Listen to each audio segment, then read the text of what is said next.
누군가의 무례한 말 한마디, 사소한 행동 하나 때문에 하루 전체를 망친 경험 있으신가요? 반대로 한번 상상해 보십시오.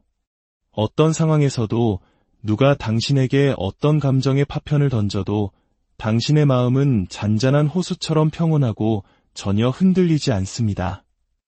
불가능하게 들리시나요? 그렇지 않습니다.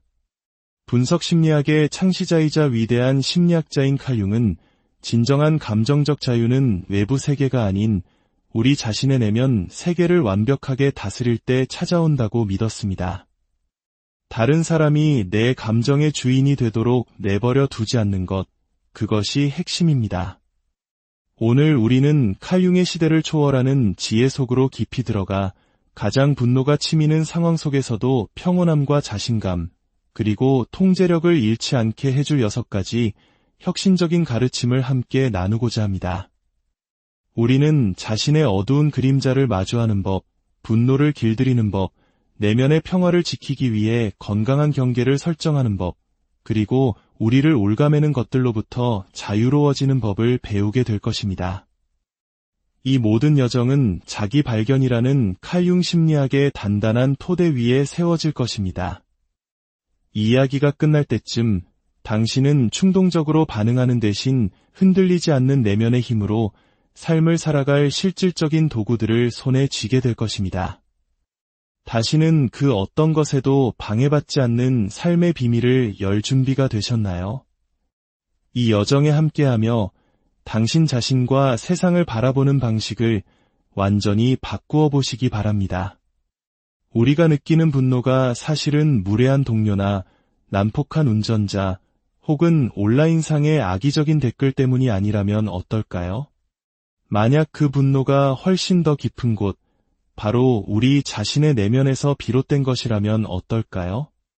칼 융은 분노와 같은 우리의 가장 강렬한 감정들이 종종 그가 그림자라고 불렀던 것에서 솟아난다고 가르쳤습니다. 그림자란 우리가 마주하기를 꺼리는 우리 자신의 숨겨진 부분입니다. 그 안에는 억압된 감정, 깊은 불안감, 그리고 아직 해결되지 않은 과거의 상처들이 담겨 있습니다. 누군가가 우리의 감정을 건드릴 때 그것은 단순히 그들의 말이나 행동 때문만이 아닙니다. 바로 우리의 그림자가 격렬하게 반응하는 것입니다. 이제 어떻게 자신의 그림자를 직면하는 것이 분노를 길들이고 감정적 자유를 되찾는 열쇠가 되는지 탐험해 보겠습니다. 한 가지 이야기로 시작해보죠. 자신의 일에 엄청난 열정을 가진 32세 마케팅 매니저 서연 씨가 있습니다. 어느 날 팀 회의에서 그녀가 새로운 아이디어를 발표하는 도중 동료인 민준 씨가 무시하는 투로 말을 끊습니다. 서연 씨, 그 아이디어는 예전에도 나왔던 거잖아요. 시간 없으니 다음으로 넘어가죠. 회의실에는 정적이 흐릅니다. 서연 씨는 얼굴이 화끈거리고 심장이 미친 듯이 뛰기 시작합니다. 끓어오르는 분노를 느낍니다. 쏘아붙이고 싶고 자신의 아이디어를 방어하고 싶고 민준 씨가 틀렸다는 것을 증명하고 싶습니다. 하지만 그녀는 충동적으로 반응하는 대신 잠시 숨을 고르고 멈춥니다. 그리고 스스로에게 묻습니다. 왜 이렇게까지 마음이 아플까? 왜 민준 씨의 말이 나를 이렇게 작아지게 만들까? 그 순간 서연 씨는 깨닫습니다. 이것은 단순히 민준 씨의 문제가 아니라는 것을요. 이것은 그녀 자신의 그림자, 즉 인정받지 못할 것에 대한 깊은 두려움과 타인의 인정에 자신의 가치를 묶어두는 그녀 내면의 문제였던 것입니다. 칼 융은 우리의 그림자가 단지 문제가 아니라 위대한 스승이 될 수 있다고 믿었습니다. 우리가 어떤 계기로 인해 느끼는 분노는 종종 우리가 외면하고 묻어두었던 어떤 것, 즉 불안감, 과거의 상처, 혹은 제대로 들여다보지 않았던 신념을 가리키는 손가락과 같습니다. 우리가 그림자를 무시할 때 그것은 우리를 지배하며 사소한 모욕을 거대한 감정의 폭발로 바꾸어 버립니다. 하지만 우리가 그것을 정면으로 마주할 때 우리는 자신의 힘을 되찾게 됩니다. 서연 씨에게 그림자를 마주한다는 것은 스스로에게 민준 씨의 무시가 나에게 이토록 큰 상처를 주는가? 라고 묻는 것이었습니다. 깊은 성찰을 통해 그녀는 더 근본적인 두려움을 발견했습니다. 자신의 아이디어, 나아가 자기 자신의 가치가 충분하지 않다는 걱정이었죠. 이 사실을 인정함으로써 그녀는 민준 씨에 대한 분노를 가라앉혔을 뿐만 아니라 수년간 외면해왔던 자기 자신의 일부를 치유하기 시작했습니다. 그렇다면 분노를 길들이기 위해 어떻게 당신의 그림자를 마주할 수 있을까요? 모든 것은 자기 인식에서 시작됩니다. 칼 융은 이 과정을 무의식을 의식화하는 것이라 불렀습니다. 누군가 또는 무언가가 당신을 자극할 때 그것은 마치 당신의 그림자에 스포트라이트를 비추는 것과 같습니다. 비난하며 달려들거나 꾹 참아버리는 대신 잠시 멈추고 내면을 들여다보십시오. 지금 정말로 무슨 일이 일어나고 있는 걸까? 이 분노는 이 상황 자체에 대한 것일까? 아니면 두려움이나 과거의 기억, 혹은 채워지지 않은 욕구와 같은 더 깊은 무언가와 연결되어 있는 걸까? 이것은 자신을 탓하는 과정이 아닙니다. 이것은 자신을 이해하는 과정입니다. 칼 융이 말했듯이 당신이 무의식을 의식화하기 전까지 그것이 당신의 삶을 지배할 것이고 당신은 그것을 운명이라 부를 것이다. 더 실용적인 예를 들어보겠습니다. 출근길에 어떤 차가 갑자기 끼어들었다고 상상해 보세요. 당신의 첫 본능은 경적을 울리고 소리를 지르거나 그 불쾌한 감정이 아침 내내 당신을 지배하도록 내버려 두는 것일 수 있습니다. 하지만 잠시 멈추고 이 분노는 정말 무엇에 대한 것일까? 라고 자문한다면 어떨까요? 어쩌면 그것은 단지 그 운전자 때문이 아닐 수도 있습니다.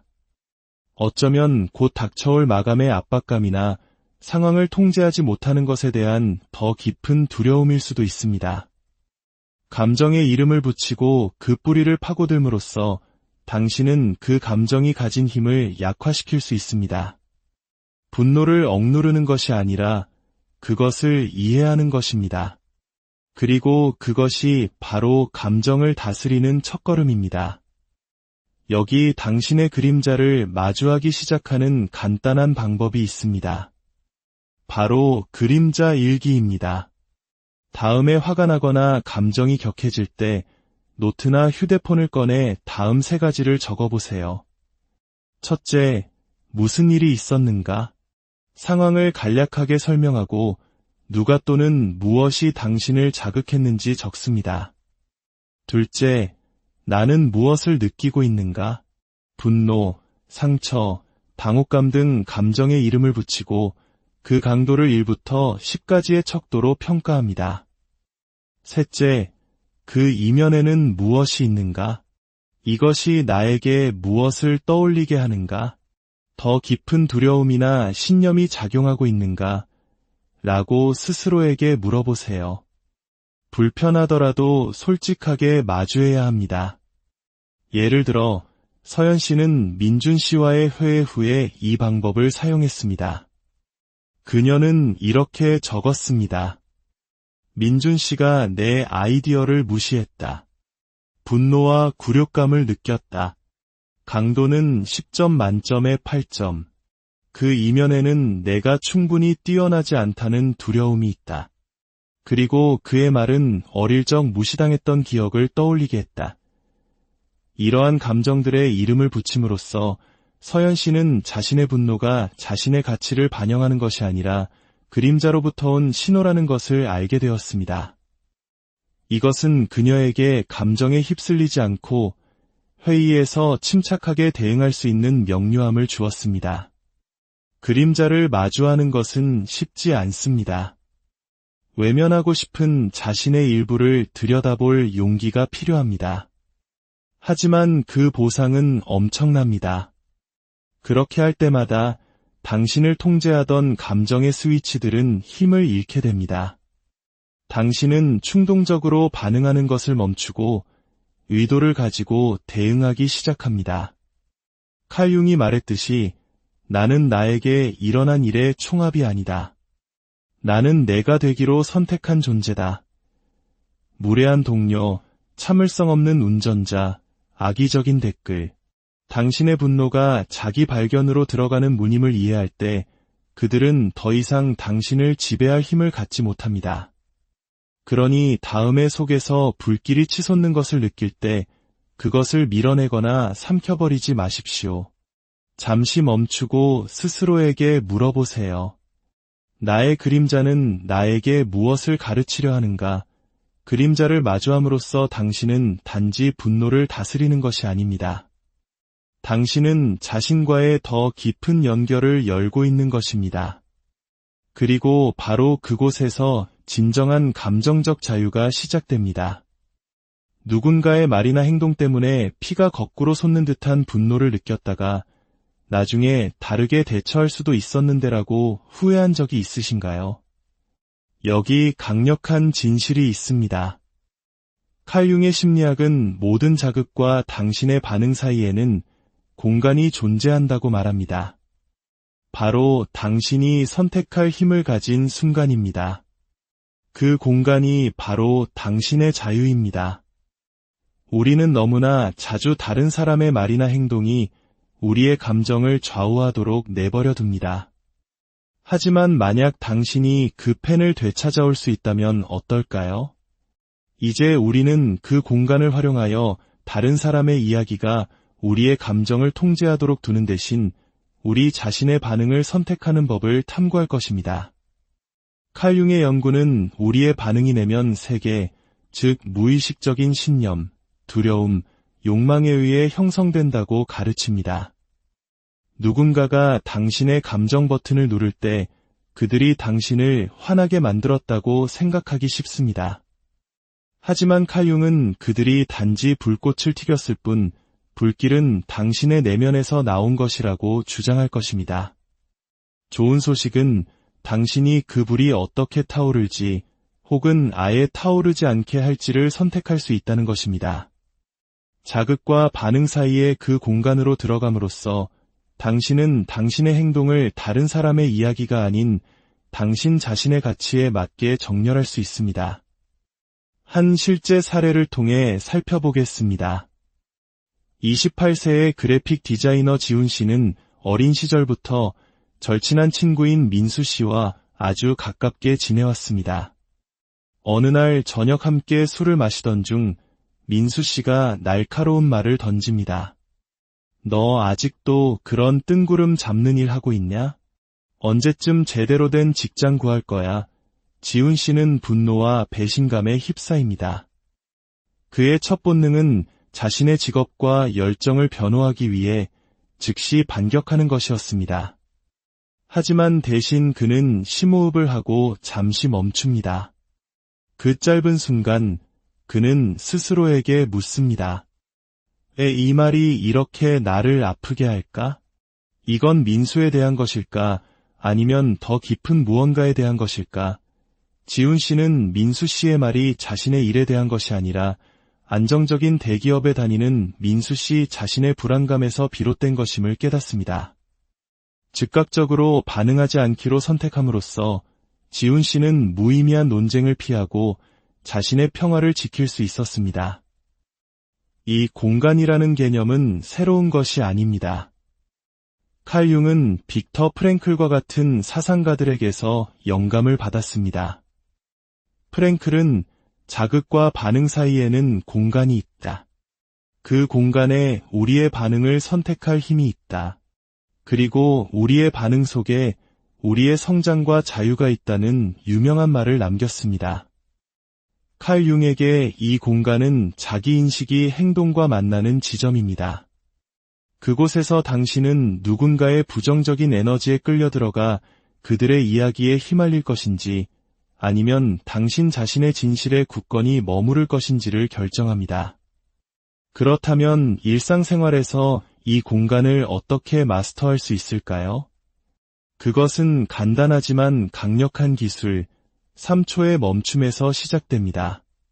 다음에 무례한 말, 무시하는 제스처 또는 부당한 비판과 같이 감정이 격해지는 상황에 처했을 때 이 방법을 시도해보세요. 첫째, 멈추세요. 3초간 멈춥니다.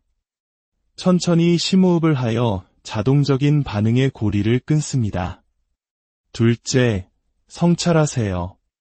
여기서 정말 무슨 일이 일어나고 있는 걸까? 이건 그들 때문일까? 아니면 내 안에 무언가를 건드리는 걸까? 라고 스스로에게 물어보세요. 이것은 당신을 당신의 내면 세계와 연결시켜줍니다. 셋째, 선택하세요. 순간의 감정이 아닌 당신의 가치에 기반하여 어떻게 반응할지 결정합니다. 상황을 악화시킬 것인가, 자리를 피할 것인가, 아니면 침착하게 대응할 것인가? 이것이 실제로 어떻게 작동하는지 봅시다. 가족 저녁 식사 자리에서 삼촌이 당신의 생활 방식에 대해 비꼬는 말을 한다고 상상해보세요. 넌 맨날 그렇게 여행만 다니니? 이제 정착할 생각은 없어. 당신의 본능은 따지거나 비난받는 느낌에 사로잡히는 것일 수 있습니다. 하지만 3초의 멈춤을 시도해보세요. 숨을 쉬고 성찰합니다. 이건 내 삶에 대한 것일까? 아니면 삼촌 자신의 후회를 나에게 투영하는 것일까? 그런 다음 선택합니다. 아마도 당신은 저는 새로운 곳을 탐험하는 게 정말 좋아요.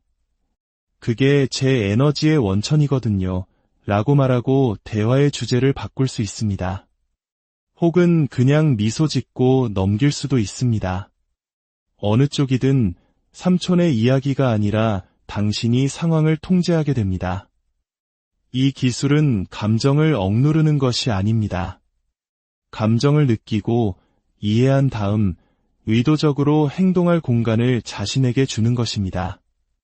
다른 예를 들어보겠습니다. 고등학교 교사인 리사 선생님은 한 학부모로부터 자신의 아이에게 너무 엄격하다는 비난 이메일을 받습니다. 그녀의 첫 반응은 방어적이 되는 것이었습니다. 그녀는 공정하기 위해 열심히 노력했기 때문입니다. 하지만 그녀는 3초의 멈춤을 사용합니다. 숨을 쉬고 성찰하며 학부모의 분노가 그녀의 가르침이 아닌 그들 자신의 스트레스에서 비롯되었을 수 있다는 것을 깨닫습니다. 방어적인 답장을 보내는 대신 그녀는 침착하게 응답합니다. 피드백에 감사드립니다. 자녀를 함께 지원할 수 있는 방법에 대해 논의했으면 합니다. 이것은 긴장을 완화시킬 뿐만 아니라 교육자로서의 그녀의 가치를 지키게 해줍니다. 이 접근법의 아름다움은 그 단순함에 있습니다. 이 방법을 사용하기 위해 명상 전문가나 심리학자가 될 필요는 없습니다. 단 3초와 당신의 반응을 선택할 용기만 있으면 됩니다. 시간이 지남에 따라 이 연습은 당신이 자극에 대처하는 방식을 재구성합니다. 무례한 동료, 비판적인 친구, 끼어드는 낯선 사람, 그들은 더 이상 당신을 지배할 힘을 잃게 됩니다. 당신은 더 이상 무의식적인 반응의 꼭두각시가 아닙니다. 당신이 줄을 당기는 사람입니다. 그러니 다음에 누군가가 당신을 그들의 드라마 속으로 끌어들이려 할 때 당신에게는 선택권이 있다는 것을 기억하십시오. 멈추고 성찰하고 선택하십시오. 바로 그곳에 당신의 힘이 있습니다. 다른 사람들의 요구 때문에 기운이 다 빠져나간다고 느낀 적이 있나요? 아니오라고 말하고 싶을 때조차 끊임없이 네라고 대답하고 있는 자신을 발견하나요? 칼 융은 진정한 내면의 평화가 개성화라는 과정을 통해 온다고 가르쳤습니다. 이는 자신의 필요와 가치를 존중함으로써 진정한 자아가 되는 과정입니다. 이 여정의 중요한 부분 중 하나가 바로 경계 설정입니다. 경계는 사람들을 밀어내는 것이 아닙니다. 그것은 당신이 최고의 모습으로 살아갈 수 있도록 당신의 에너지를 보호하는 것입니다. 이제 우리는 어떻게 명확하고 의도적인 경계를 설정하는 것이 외부의 혼란으로부터 당신의 평화를 지키고 다른 사람들이 당신에게 무엇을 던지든 흔들리지 않게 도울 수 있는지 탐구할 것입니다. 칼 융은 우리가 온전해지기 위해서는 타인의 기대와 영향력으로부터 우리 자신을 구별해야 한다고 믿었습니다. 경계가 없다면 당신은 그들의 요구, 기분 또는 부정성에 자신을 잃을 위험에 처하게 됩니다. 경계를 당신의 내면 정원을 둘러싼 울타리라고 생각해 보세요. 울타리는 햇빛을 막지 않지만 정원에 속하지 않는 것들이 들어오는 것을 막아줍니다. 당신이 경계를 설정할 때 당신은 세상에 이렇게 말하는 것입니다. 나의 평화는 소중하며 나는 그것을 지키기로 선택했다. 이것은 이기적인 것이 아닙니다. 당신의 진정한 자아와 일치하는 삶을 살기 위해 필수적인 것입니다. 한 이야기로 이 개념에 생명을 불어넣어 보겠습니다. 35세의 싱글맘이자 작은 사업체를 운영하는 미아 씨가 있습니다. 미아 씨의 친구들은 종종 밤늦게 전화해서 자신들의 문제를 털어놓거나 부탁을 합니다. 그녀는 친구들을 돕는 것을 좋아하지만 이 전화들은 그녀를 지치게 만들고 그녀의 수면과 딸과 함께하는 시간을 빼앗아갑니다. 어느 날 저녁 10시 친구 리사가 직장 문제로 화가 나서 전화를 합니다. 미아 씨는 익숙한 의무감에 사로잡히지만 잠시 멈춥니다. 그녀는 자신의 에너지를 희생하면서 다른 모든 사람에게 내라고 말해왔다는 것을 깨닫습니다. 전화를 받는 대신 그녀는 문자로 답장합니다. 리사, 너를 정말 아끼지만 저녁 시간은 가족을 위해 써야 할 것 같아. 내일 이야기해도 괜찮을까? 리사는 이해했고 미아 씨는 마음의 짐을 던 것 같은 기분을 느낍니다. 그녀는 우정을 잃지 않으면서도 자신의 평화를 지켰습니다. 이것이 바로 칼 융의 개성화가 실제로 작동하는 모습입니다. 죄책감 없이 자신을 선택하는 것. 경계는 다른 사람들을 더 이상 신경 쓰지 않는다는 의미가 아닙니다. 그것은 가장 중요한 관계와 책임에 온전히 집중할 수 있을 만큼 자신을 아낀다는 의미입니다. 경계가 없다면 당신은 문이 없는 집과 같아서 모든 침입에 열려 있고 결코 쉴 수 없습니다. 칼 융이 말했듯이 일생의 특권은 진정으로 자기 자신이 되는 것이다. 경계는 당신이 그 특권을 주장하는 방법입니다. 그렇다면 내면의 평화를 지키기 위해 어떻게 경계를 설정하기 시작할 수 있을까요? 이것은 벽을 쌓거나 대립하는 것이 아닙니다. 자기 존중의 뿌리를 둔 명확하고 친절한 소통에 관한 것입니다. 여기 실용적인 기술, 경계 청사진이 있습니다. 다음에 누군가의 요구에 압도당한다고 느낄 때 이 세 단계를 따라 해보세요. 첫째, 당신의 한계를 파악하세요. 지금 나를 지치게 하는 것은 무엇인가? 내 에너지를 보호하기 위해 무엇이 필요한가? 라고 스스로에게 물어보세요. 구체적으로 생각하세요. 갑작스러운 부탁에 아니오라고 말하거나 부정적인 사람과의 시간을 제한하는 것일 수 있습니다. 둘째, 명확하게 소통하세요. 다른 사람을 비난하지 않고 당신의 경계를 표현하기 위해 나를 주어로 사용하는 문장을 사용하세요. 예를 들어, 저는 퇴근 후에 재충전을 위해 조용한 시간이 필요해요. 그래서 저녁에는 전화를 받기가 어렵습니다. 셋째, 일관성을 유지하세요. 처음에는 불편하게 느껴지더라도 당신의 경계를 고수하세요. 일관성은 다른 사람들에게 당신이 진심이라는 것을 보여주고 자신감을 키우는 데 도움이 됩니다. 이것을 다른 시나리오에서 살펴보겠습니다. 직장에서 한 동료가 계속해서 당신에게 추가 업무를 떠넘긴다고 상상해 보세요. 당신은 짜증이 나지만 비협조적으로 보이고 싶지는 않습니다. 경계 청사진을 사용하여 먼저 당신의 한계를 파악합니다. 내 자신의 우선순위를 희생하면서까지 추가 업무를 계속 맡을 수는 없어 그런 다음 명확하게 소통합니다. 제가 도울 수 있을 때는 기꺼이 돕겠지만 이번 주에는 제 현재 프로젝트에 집중해야 합니다. 마지막으로 당신은 앞으로 당신의 경계를 넘어서는 요청을 정중하게 거절함으로써 그것을 지킵니다. 이것은 당신의 시간을 보호할 뿐만 아니라 다른 사람들에게 당신의 에너지가 소중하다는 신호를 보냅니다. 경계를 설정하는 것은 특히 다른 사람들을 기쁘게 하는 데 익숙하다면 두렵게 느껴질 수 있습니다. 이기적으로 보이거나 다른 사람의 감정을 상하게 할까 봐 걱정할 수도 있습니다. 하지만 여기 진실이 있습니다. 당신이 자신을 존중할 때 사람들은 당신을 더 존중합니다. 그렇지 않은 사람들의 반응은 당신보다 그들 자신에 대해 더 많은 것을 말해줄 뿐입니다. 칼 융의 개성화는 당신의 평화가 신성하다는 것을 상기시켜줍니다. 그것은 당신 성장의 기초입니다. 경계는 당신이 그 주도권을 주장하는 방법입니다. 경계의 힘은 당신을 분노와 소진으로부터 해방시키는 능력에 있습니다.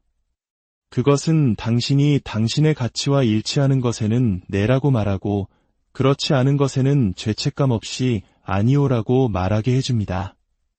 경계를 설정함으로써 당신은 단지 당신의 평화를 보호하는 것이 아니라 칼 융이 당신이 되어야 한다고 믿었던 독특한 자아를 존중하는 것입니다. 그러니 다음에 사방으로 끌려다니는 느낌이 들 때 잠시 멈추고 물어보세요. 내 평화를 지키기 위해 어떤 경계를 설정해야 할까? 혹독한 비판 때문에 방어적이거나 화가 나거나 심지어 무가치하다고 느낀 적이 있나요? 누군가가 당신의 결점을 지적할 때 기분이 상하는 것은 자연스러운 일입니다. 하지만 만약 비판이 공격이 아니라 당신이 아직 완전히 탐색하지 못한 당신 자신의 일부를 비추는 거울이라면 어떨까요? 칼 융의 심리학은 우리가 호기심을 가지고 접근할 때 비판이 성장을 위한 강력한 도구가 될 수 있다고 가르칩니다. 우리가 종종 부정하는 우리 자신의 숨겨진 부분인 그림자의 렌즈를 통해 볼 때 비판은 우리를 진정한 자아가 되는 과정인 개성화를 향해 인도하는 진실을 드러낼 수 있습니다. 이제 우리는 어떻게 비판을 재해석하여 감정의 격발을 다스리고 더 깊은 자기인식을 열 수 있는지 탐구할 것입니다. 칼 융은 비판에 대한 우리의 반응이 종종 우리의 그림자, 즉 인정되지 않은 두려움, 불안감 또는 우리가 밀어내는 특성에서 비롯된다고 믿었습니다. 누군가가 당신을 비판할 때 그것은 마치 그들이 당신이 아직 마주하지 않은 그림자의 일부의 거울을 들이대는 것과 같습니다. 당신이 느끼는 따가움은 단지 그들의 말 때문이 아닙니다. 그 말들이 당신 안에 무언가를 건드리기 때문입니다. 비판을 당신의 그림자를 탐험할 기회로 재해석함으로써 당신은 그것을 분노의 원천에서 개인적 성장을 위한 디딤돌로 변화시킬 수 있습니다. 한 이야기로 이 개념을 살펴보겠습니다. 30세의 소프트웨어 개발자인 알렉스는 직장에서 새로운 프로젝트에 온 마음을 쏟았습니다. 검토 회의 중에 그의 상사가 말합니다. 알렉스, 이 코드는 엉성하네요. 좀 더 신경 써야겠어요. 알렉스는 분노와 당혹감의 파도를 느낍니다. 그의 첫 본능은 어떻게 감히 내 작업을 엉성하다고 말할 수 있지? 라고 생각하며 따지거나 토라지는 것이었습니다. 하지만 대신 그는 잠시 멈추고 칼 융의 렌즈를 통해 성찰합니다. 이 비판이 이렇게 아플까? 혹시 이 말에 일말의 진실이 있는 것은 아닐까? 더 깊이 파고들자 알렉스는 그 비판이 그의 그림자 속에 있는 두려움, 즉 자신이 원하는 만큼 유능하지 않다는 걱정을 건드렸기 때문에 아프다는 것을 깨닫습니다. 그는 화를 내는 대신 상사에게 구체적인 피드백을 요청하고 그것을 사용하여 코드를 개선했으며 자신의 기술에 대해 더 큰 자신감을 느끼게 되었습니다. 자신의 그림자를 마주함으로써 알렉스는 비판을 성장으로 바꾸었습니다. 이 접근법은 우리가 마주치는 모든 것, 심지어 부정적인 것조차도 온전함을 향한 우리의 여정에 기여할 수 있다는 칼 융의 생각과 일치합니다. 비판이 당신의 가치를 정의하지 않습니다. 그것은 내면을 들여다보라는 초대장입니다. 칼 융이 말했듯이 타인에 대해 우리를 짜증나게 하는 모든 것은 우리 자신을 이해하게 할 수 있다. 핵심은 비판이 담고 있을지 모를 교훈과 비판이 주는 감정을 분리하는 것입니다. 모든 비판이 타당한 것은 아닙니다. 하지만 잘못 전달된 피드백조차도 당신이 기꺼이 들여다본다면 귀중한 무언가를 드러낼 수 있습니다. 그렇다면 칼 융의 렌즈를 통해 비판을 어떻게 재해석할 수 있을까요? 비판 필터라는 실용적인 기술을 시도해 보세요. 다음에 마음을 찌르는 피드백을 받을 때 이 3단계를 따르십시오. 첫째, 멈추고 숨을 쉬세요. 비판이 닥쳤을 때 충동적으로 반응하지 않기 위해 심호흡을 합니다. 이것은 피드백을 침착하게 처리할 공간을 만듭니다. 둘째, 사실과 의견을 분리하세요. 이 비판에 진실이 있는가, 아니면 단지 그들의 관점일 뿐인가? 라고 스스로에게 물어보세요. 피드백을 부분으로 나누어 보세요. 무엇이 사실이고, 무엇이 주관적이며, 무엇이 감정적인가? 셋째, 당신의 그림자를 탐험하세요. 왜 그 비판이 당신을 괴롭히는지 성찰하세요. 그것이 숨겨진 불안감이나 두려움을 건드리나요? 일기를 쓰는 것이 도움이 될 수 있습니다. 이 피드백이 나에게 무엇을 떠올리게 하는가? 내 반응은 그들에 대한 것인가? 아니면 나에 대한 것인가? 라고 적어보세요. 이것이 실제로 어떻게 작동하는지 봅시다. 가족 모임에서 이모가 넌 항상 일 때문에 너무 바빠서 가족을 위한 시간이 전혀 없구나 라고 말한다고 상상해보세요. 당신의 본능은 쏘아붙이거나 죄책감을 느끼는 것일 수 있습니다. 하지만 비판 필터를 적용해보세요. 멈추고 숨을 쉽니다. 사실과 의견을 분리합니다. 내가 바빴던 것은 사실이지만 이모의 말투는 비판적으로 느껴져 그런 다음 당신의 그림자를 탐험합니다. 이것이 상처가 될까? 내가 일과 가족 사이의 균형을 맞추지 못하는 것에 대한 두려움이 있는 걸까? 성찰을 통해 당신은 그녀의 말이 일과 가족의 균형에 대한 더 깊은 죄책감을 건드렸다는 것을 깨달을 수 있습니다. 논쟁하는 대신 당신은 이렇게 응답할 수 있습니다. 이모 말씀이 맞아요. 균형을 더 잘 잡으려고 노력하고 있어요. 이것은 평화를 유지하고 당신이 성장하는 데 도움이 됩니다. 비판을 재해석하는 것은 당신의 감정을 무시하거나 모든 비판을 진실로 받아들이는 것이 아닙니다. 칼 융의 지혜를 사용하여 피드백을 자기 발견의 도구로 보는 것입니다. 어떤 비판은 불공평하거나 악의적일 것입니다. 그런 것들은 그냥 흘려보내세요. 하지만 일말의 진실이 있을 때 그것은 더 강해질 기회입니다. 칼 융의 렌즈를 통해 비판을 바라봄으로써 당신은 그것이 분노나 자기의심을 유발하도록 내버려 두는 것을 멈춥니다. 대신 당신은 그것을 사용하여 당신의 그림자에 빛을 비추고 칼 융이 당신이 되어야 한다고 믿었던 진정한 자아에 더 가까이 다가갑니다. 그러니 다음에 비판이 당신을 찌를 때 잠시 멈추고 물어보세요. 이것이 나 자신에 대해 무엇을 가르쳐 줄 수 있을까? 분노나 원망을 너무 꽉 쥐고 있어서 마치 무거운 짐처럼 당신을 끌어내리는 것처럼 느껴본 적이 있나요? 어쩌면 그것은 당신에게 잘못한 사람에 대한 원한일 수도 있고 떨쳐버릴 수 없는 후회, 혹은 계속해서 되새기는 좌절의 순간일 수도 있습니다. 칼 융의 심리학은 내려놓기가 단지 과거를 놓아주는 것이 아니라고 가르칩니다. 그것은 진정한 자아가 되는 여정인 개성화의 필수적인 단계입니다. 더 이상 당신에게 도움이 되지 않는 것을 내려놓음으로써 당신은 감정적인 짐으로부터 영혼을 해방시키고 다른 사람이 빼앗을 수 없는 평화를 되찾게 됩니다. 이제 우리는 어떻게 내려놓기의 기술을 마스터하여 영혼을 해방시키고 누구에게도 방해받지 않을 수 있는지 탐구할 것입니다. 칼 융은 분노나 원망을 붙들고 있는 것이 우리를 아직 완전히 통합하지 못한 우리 자신의 숨겨진 부분인 그림자에 묶어둔다고 믿었습니다. 이러한 감정들은 우리를 통제할 수 없는 순간이나 사람들에게 묶어두는 족쇄처럼 작용합니다. 내려놓는다는 것은 일어난 일을 무시하거나 누군가의 행동을 용서한다는 의미가 아닙니다. 그것은 그 일이 당신에게 미치는 감정적인 지배력을 풀어주기로 선택하는 것을 의미합니다. 칼 융이 말했듯이 나는 나에게 일어난 일의 총합이 아니다. 나는 내가 되기로 선택한 존재다. 내려놓음으로써 당신은 포기하는 것이 아닙니다. 당신은 고통 대신 자유를 선택하는 것입니다. 한 이야기로 이 개념을 살펴보겠습니다. 29세의 그래픽 아티스트인 엠마는 가장 친한 친구에게 배신당했습니다.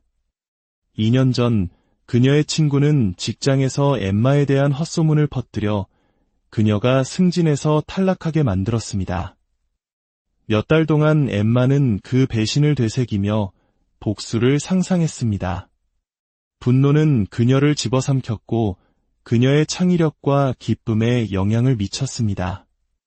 어느 날 칼 융의 가르침에 영감을 받은 엠마는 자신의 그림자를 마주하고 내려놓기로 결심했습니다. 그녀는 자신의 원망이 친구를 해치는 것이 아니라 자기 자신을 해치고 있다는 것을 깨달았습니다. 그녀는 시각화 기법을 사용하여 자신의 분노를 자신이 들고 있는 무거운 돌이라고 상상했습니다. 그녀는 그 돌을 내려놓고 걸어가는 모습을 그렸습니다. 그 내려놓는 행위가 배신을 지우지는 않았지만 엠마를 해방시켜 그녀의 예술에 집중하고 자신감을 회복하게 했습니다. 내려놓기는 당신의 에너지를 과거에서 현재로 이동시키기 때문에 강력합니다. 오래된 상처에 얽매여 있다면 진정한 자신과 일치하는 삶을 살 수 없습니다. 불교의 격언처럼 분노를 붙들고 있는 것은 독을 마시면서 다른 사람이 죽기를 기대하는 것과 같다. 당신이 내려놓을 때 당신은 그들을 위해 용서하는 것이 아닙니다. 당신은 당신 자신을 위해 스스로를 해방시키는 것입니다. 그렇다면 영혼을 해방시키기 위해 어떻게 내려놓기를 연습할 수 있을까요? 해방의식이라는 실용적인 기술이 있습니다. 다음의 분노, 원망 또는 후회로 무겁게 느껴질 때 이 세 단계를 시도해보세요. 첫째, 감정을 인정하세요. 판단 없이 당신이 느끼는 것에 이름을 붙이세요. 나는 때문에 화가 난다. 또는 나는 때문에 상처받았다 라고 적어보세요. 이것은 감정을 당신의 그림자 밖으로 꺼내어 인식의 영역으로 가져옵니다. 둘째, 내려놓기를 시각화하세요. 눈을 감고 그 감정을 돌, 풍선 또는 타오르는 석탄과 같은 물체로 상상하세요. 그것을 놓아주거나 떠다니게 하거나 녹아 없어지는 것을 상상하세요. 이것은 무의식적인 감정을 처리하기 위해 칼 융이 사용했던 적극적 상상 기법을 활용하는 것입니다. 셋째, 현재에 다시 집중하세요. 지금 당장 나의 진정한 자아를 존중하기 위해 무엇을 할 수 있을까? 라고 스스로에게 물어보세요. 창조, 연결 또는 휴식과 같이 당신의 가치와 일치하는 무언가로 에너지를 전환하세요. 이것이 실제로 어떻게 작동하는지 봅시다. 회의 중에 동료가 당신의 아이디어를 가로채 공을 차지했다고 상상해보세요. 당신은 속았다고 느끼고 그 순간을 계속 되새깁니다. 분노에 잠기는 대신 해방의식을 시도해보세요. 인정하기, 그들이 내 아이디어를 훔쳤기 때문에 화가 난다. 시각화하기, 당신의 분노를 손목에 묶인 풍선으로 상상하고 그 줄을 끊고 풍선이 날아가는 것을 지켜봅니다. 다시 집중하기, 다음 아이디어를 상사에게 직접 공유하거나 당신을 흥분시키는 새로운 프로젝트에 집중하기로 결정합니다. 이것이 일어난 일을 되돌리지는 않지만 그들의 행동이 당신의 평화를 통제하도록 내버려 두지 않게 해줍니다. 내려놓기는 한 번의 이벤트가 아니라 연습입니다. 고통스럽더라도 익숙한 것을 놓아주기 위해서는 용기가 필요합니다.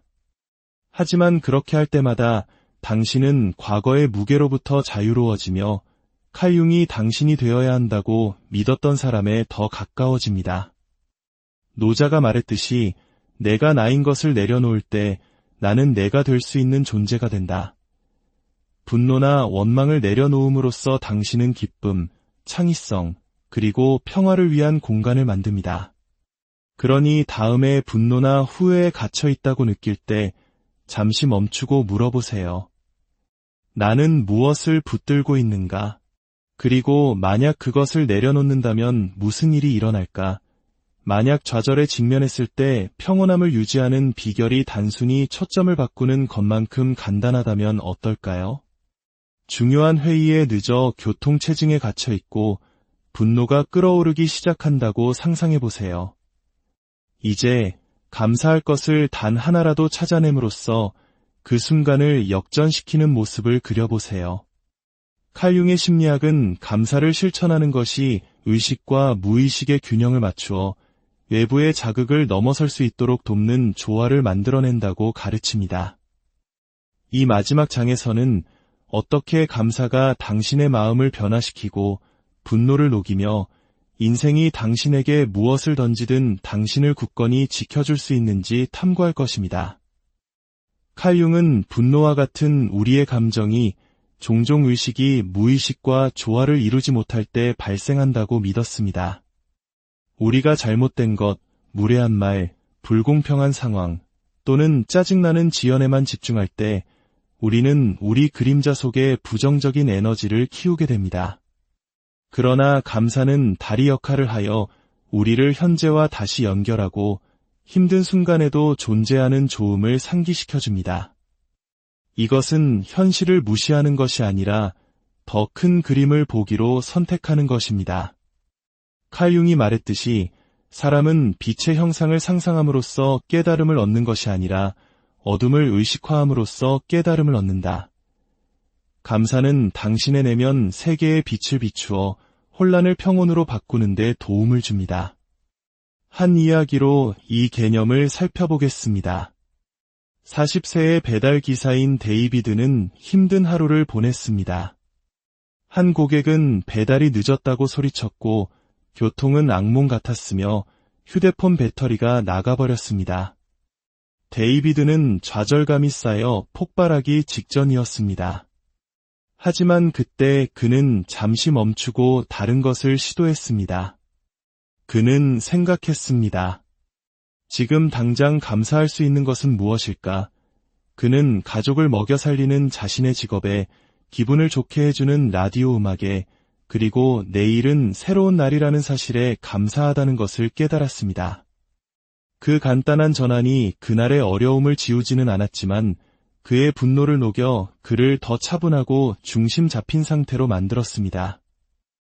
감사는 당신이 세상을 보는 방식을 재구성하기 때문에 강력합니다.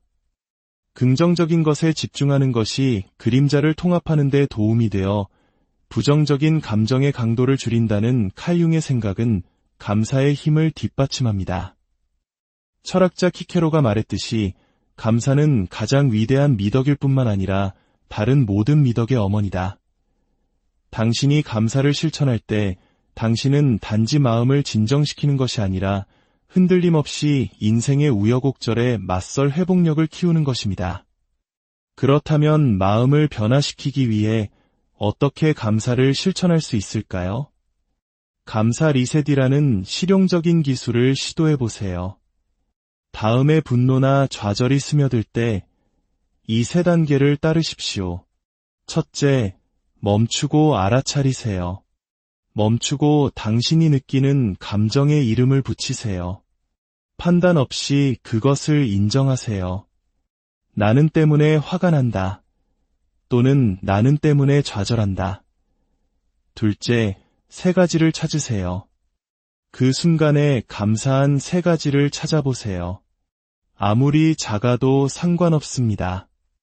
당신의 건강, 친절한 행동, 또는 심지어 당신이 그날을 경험할 수 있도록 살아있다는 사실일 수도 있습니다. 셋째, 순간을 재구성하세요. 이 상황을 어떻게 다르게 볼 수 있을까? 라고 스스로에게 물어보세요. 감사를 사용하여 관점을 전환하고 잘못된 것보다 여전히 좋은 것에 집중하세요. 이것이 실제로 어떻게 작동하는지 봅시다. 직장에서 스트레스가 많은 프로젝트 중에 동료가 당신에게 쏘아붙인다고 상상해보세요. 제대로 하는 게 하나도 없어 당신의 본능은 반격하거나 분노에 잠기는 것입니다. 대신 감사 리셋을 시도해보세요. 멈추고 알아차리기, 그들이 나를 무시했기 때문에 화가 난다. 세 가지 찾기, 내 직업에 감사하고 아까 나를 도와준 동료에게 감사하며 나를 버티게 해주는 커피에 감사한다. 재구성하기, 아마 그들은 스트레스를 받아서 그런 걸 거야. 개인적으로 나를 공격하는 게 아닐 수도 있어. 나는 침착함을 유지하고 내 일에 집중하기로 선택할 수 있어. 이 전환이 그들의 행동을 정당화하지는 않지만 당신의 평화를 온전하게 지켜줍니다. 감사는 모든 것이 완벽하다고 가장하는 것이 아닙니다. 가장 혼란스러운 순간에도 당신을 고양시키는 것에 집중하기로 선택하는 것입니다. 칼 융의 가르침은 진정한 변화가 빛과 그림자, 우리 자신의 모든 부분을 통합하는 데서 온다는 것을 상기시켜줍니다. 감사를 실천함으로써 당신은 단지 분노를 녹이는 것이 아니라 흔들리지 않는 마음가짐을 만드는 것입니다. 그러니 다음에 분노가 당신을 지배하려 할 때 잠시 멈추고 물어보세요. 지금 당장 무엇에 감사할 수 있을까? 여러분은 방금 칼 융의 지혜를 통해 감정을 다스리고 내면의 평화를 되찾는 강력한 여정을 함께했습니다. 그림자를 마주하는 것에서부터 분노를 길들이는 것, 에너지를 보호하기 위해 경계를 설정하는 것, 비판을 성장의 도구로 재해석하는 것, 당신을 짓누르는 것을 내려놓는 것, 그리고 마음을 변화시키기 위해 감사를 실천하는 것까지. 이것은 단지 방해받지 않고 살아가는 지침서 그 이상입니다. 이것은 칼 융이 제시한 가장 진실되고 진정한 자신의 버전이 되는 여정, 즉 개성화를 향한 로드맵입니다. 잠시 멈추고 성찰하고 당신의 반응을 선택하기 위해 내딛는 모든 걸음은 다른 누구도 당신의 평화를 훔칠 수 없는 삶을 향한 한 걸음입니다. 생각해 보세요. 무례한 동료, 비판적인 친구, 좌절감을 주는 낯선 사람. 그들은 당신 감정의 열쇠를 쥐고 있지 않습니다. 당신이 쥐고 있습니다. 칼 융은 진정한 자유가 내면에서, 즉 빛과 그림자, 강점과 취약점 등 우리 자신의 모든 부분을 이해하고 통합하는 데서 온다고 가르쳤습니다. 당신이 혼돈 대신 평온을 선택할 때마다 당신은 단지 인생의 도전을 견디는 것이 아니라 그것을 통해 번성하는 것입니다. 당신은 당신 자신의 이야기를 쓰고 있습니다. 흔들리지 않고 중심이 잡혀 있으며 자유로운 이야기 말입니다. 이제 이 배움을 당신의 삶으로 가져가십시오. 다음에 누군가가 당신의 감정 버튼을 누르려 할 때 멈추고 물어보세요. 나의 그림자는 나에게 무엇을 가르치고 있는가? 나는 어떻게 나의 반응을 선택할 수 있을까?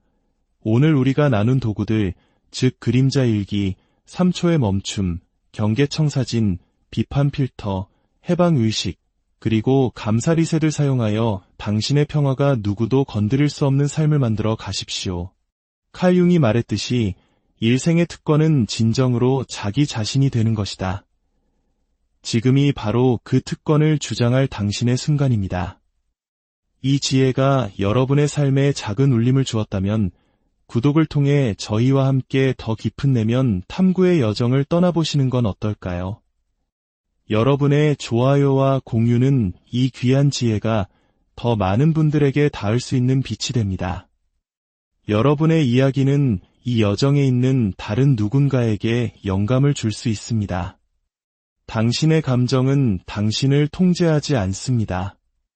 당신이 그것들을 통제합니다. 계속해서 자신을 위해 나아가고 당신의 내면 세계를 탐험하며 평화를 선택하십시오. 이것은 단지 시작일 뿐입니다. 다음 시간까지